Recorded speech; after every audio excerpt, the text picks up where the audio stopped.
Pernahkah Anda merasa hidup ini melelahkan? Karena terlalu banyak hal yang ingin kita kendalikan, tapi hasilnya sering berbalik mengecewakan. Anda sudah belajar keras, tapi nilai ujian tetap buruk. Anda sudah bekerja mati-matian, tapi promosi jatuh ke tangan orang lain. Anda sudah berusaha jadi pasangan terbaik, tapi hubungan tetap berakhir. Disinilah Stoicism memberi kita sebuah prinsip emas, dikotomi kendali. Pemisahan antara hal-hal yang bisa kita kendalikan dan hal-hal yang tidak bisa kita kendalikan. Apa itu dikotomi kendali?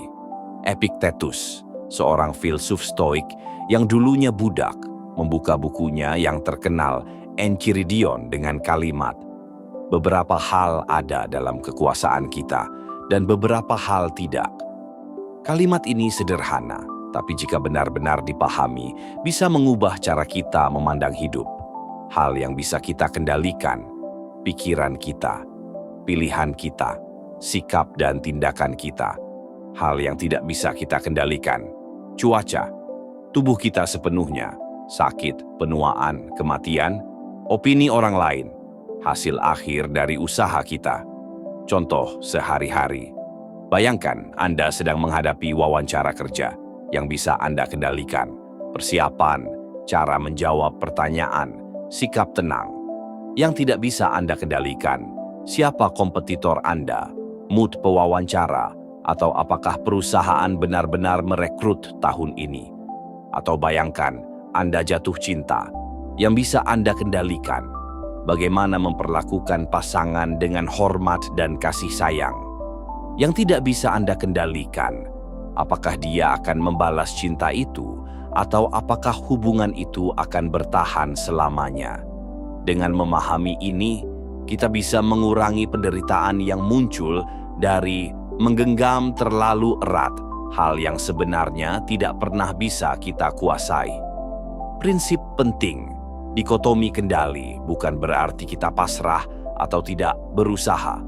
Justru sebaliknya, Stoicism mendorong kita untuk berjuang sekuat tenaga pada hal-hal yang bisa kita kendalikan. Namun, setelah usaha maksimal dilakukan, kita melepaskan hasilnya kepada alam, kepada kehidupan, atau kepada takdir. Marcus Aurelius menulis dalam Meditations, "Lakukan apa yang harus kau lakukan. Hasil akhirnya, itu bukan urusanmu." Latihan praktis. 1. Daftar harian kendali. Setiap malam, tulis 2 kolom di jurnal Anda. Kolom A, hal yang bisa saya kendalikan. Kolom B, hal yang tidak bisa saya kendalikan. Besok fokuskan energi hanya pada kolom A. 2. Mantra Stoik. Saat merasa stres, ulangi dalam hati, apakah ini dalam kendaliku? Jika tidak, lepaskan. 3. Simulasi terburuk, premeditatio malorum. Bayangkan skenario terburuk dari sebuah situasi, lalu tanyakan, jika itu terjadi, apa yang bisa saya lakukan? Dengan begitu, kita lebih siap menghadapi kenyataan. Bagaimana ini membebaskan kita ketika kita berhenti mencoba mengendalikan hal-hal di luar kuasa kita? Kita membebaskan diri dari beban yang tidak perlu. Kita berhenti menyalahkan orang lain atas kegagalan kita. Kita berhenti gelisah menunggu hasil. Kita berhenti cemas akan masa depan yang belum tentu terjadi. Seperti kata Epictetus, kebebasan sejati datang ketika kita berhenti berharap sesuatu terjadi sesuai keinginan kita dan mulai menerima apa adanya. Penerapan di era modern. Coba pikirkan situasi zaman sekarang.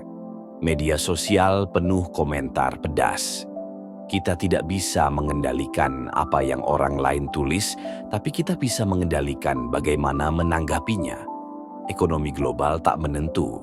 Kita tidak bisa mengendalikan pasar, tapi kita bisa mengendalikan kebiasaan menabung dan hidup sederhana. Pandemi, bencana alam, atau krisis politik. Kita tidak bisa mencegahnya, tapi kita bisa memilih sikap tabah dan saling membantu.